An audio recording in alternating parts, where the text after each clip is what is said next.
Salut à tous. Aujourd'hui, on plonge directement dans une synthèse pensée spécialement pour nous, la population urbaine. On évolue tous dans ces environnements à 100 à l'heure, les open space, les réseaux constants, et honnêtement, ça ressemble souvent à une vraie cour machiavélique. Dans ce monde hyper compétitif, avoir un bon CV ou un super carnet d'adresses, eh bien ça suffit plus. Pour avancer, il faut un cercle intime trié sur le volet, littéralement blindé contre les dynamiques toxiques qu'on croise tous les jours. Et d'ailleurs, regardez bien cette citation. Machiavel l'avait compris il y a des siècles. Le vrai danger, c'est pas de manquer de force brute, c'est de mal juger les gens. Aujourd'hui, que ce soit en entreprise ou dans nos projets perso, c'est exactement pareil. Prenez une start-up, par exemple. Ça coule rarement à cause d'un mauvais produit ou d'un manque de budget. Non, ça s'effondre presque toujours de l'intérieur, à cause d'alliances toxiques, de collaborateurs à qui on a fait confiance juste par habitude. Ce qui nous amène à nous poser cette question super importante, et on doit tous se la poser à un moment donné: pourquoi les plus grandes trahisons viennent-elles systématiquement de nos proches professionnels? En fait, la réponse tient en un mot: l'accès. Les pires coups durs viennent de ceux à qui on a délibérément laissé les clés de notre forteresse mentale. Allez, on passe à la première partie, l'illusion de la confiance. En fait, la confiance, c'est vraiment pas juste un bon feeling qu'on a en prenant un café. C'est une monnaie invisible et surtout totalement irréversible. Quand on se confie sur un doute ou sur une faille de notre projet, on donne littéralement un accès direct à notre forteresse. Et si on donne ses clés à la mauvaise personne, eh bien, elle a tout ce qu'il faut pour ouvrir les portes de l'intérieur et s'en servir contre nous à la prochaine réunion direction. Une fois la clé donnée, c'est fini, on ne peut plus refermer la porte. Ce qui nous mène à la partie 2, les 3 fissures psychologiques. On va décortiquer ça ensemble. Il y a 3 signaux d'alerte, 3 comportements très clairs à repérer d'urgence: la langue double, l'identité opportuniste et la jalousie déguisée. Et croyez-moi, si on observe ne serait-ce qu'un seul de ces signaux, même lors d'un événement de networking banal, il faut immédiatement couper l'accès aux infos sensibles. Pas d'hésitation. Prenons le premier signal. Il y a une différence gigantesque entre analyser objectivement une situation sociale et ce qu'on appelle la langue double, c'est-à-dire détruire la réputation de quelqu'un qui n'est pas là. Vous avez ce collègue à la machine à café qui essaie de créer de la complicité en cassant du sucre sur le dos d'un autre. C'est pas un accident, c'est identitaire.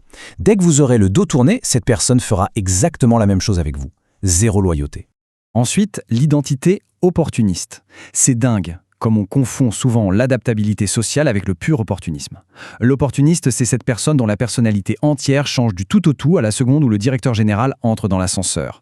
Ça ressemble à du charisme, mais en réalité, c'est juste un calcul super froid. Ils respectent le pouvoir, ils respectent la fonction, mais ils n'ont aucune loyauté envers les individus eux-mêmes. Le troisième signal, la jalousie déguisée, est vraiment le plus vicieux.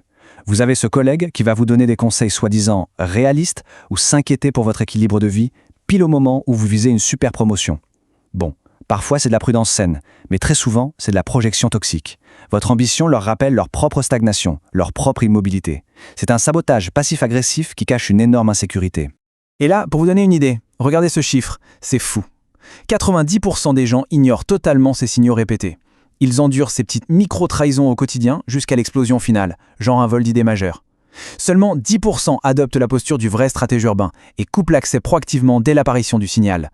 Bref, ne rien faire face à l'évidence psychologique, c'est ça le vrai danger. Bon, ça nous amène à la partie 3, le piège de l'attachement. Mais alors, pourquoi on se fait avoir? Pourquoi des gens brillants et rationnels ignorent ces fameux drapeaux rouges? C'est très simple. Notre cerveau déteste avoir tort. C'est un engrenage. Étape 1, on accorde l'accès à quelqu'un. Étape 2, le cerveau se raconte une belle histoire pour valider ce choix. Et étape 3, la dissonance cognitive. Pour ne pas s'avouer qu'on s'est lourdement trompé sur un associé, on rationalise tout. On se dit « Ah, il est juste un peu trop passionné aujourd'hui ». Et voilà, on s'aveugle soi-même pour garder l'illusion du contrôle. Partie 4, maintenant, l'envie, le 4e élément. Derrière tous ces comportements, il y a un moteur, un vrai poison lent, l'envie. Attention, l'envie, c'est pas des cris spectaculaires dans les couloirs, non, c'est super silencieux.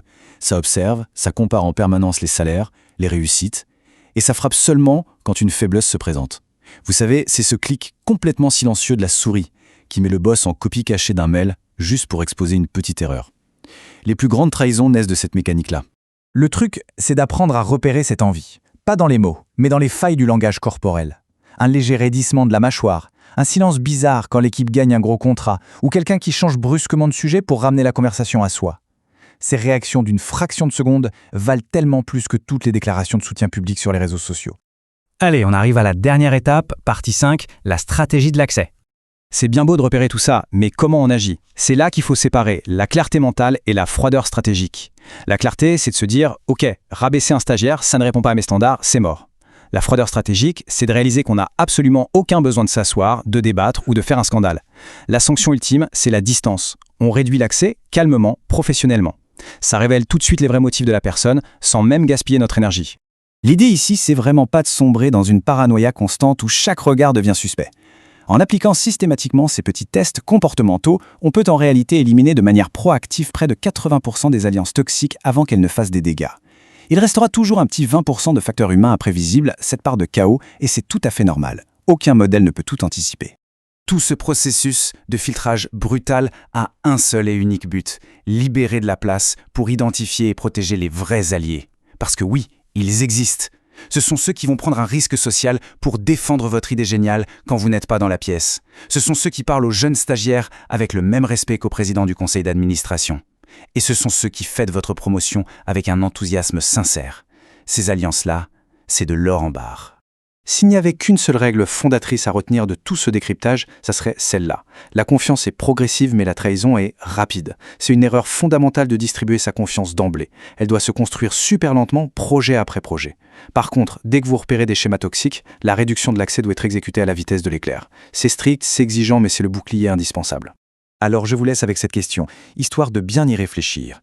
Les personnes qui se trouvent actuellement à l'intérieur de votre forteresse, celles qui ont accès à vos stratégies, à vos doutes, à vos ambitions, sont-elles de véritables choix stratégiques, sélectionnés pour leur intégrité, ou sont-elles simplement tolérées, là par habitude ou par peur du conflit, en attendant silencieusement la prochaine faille? À vous d'analyser ça.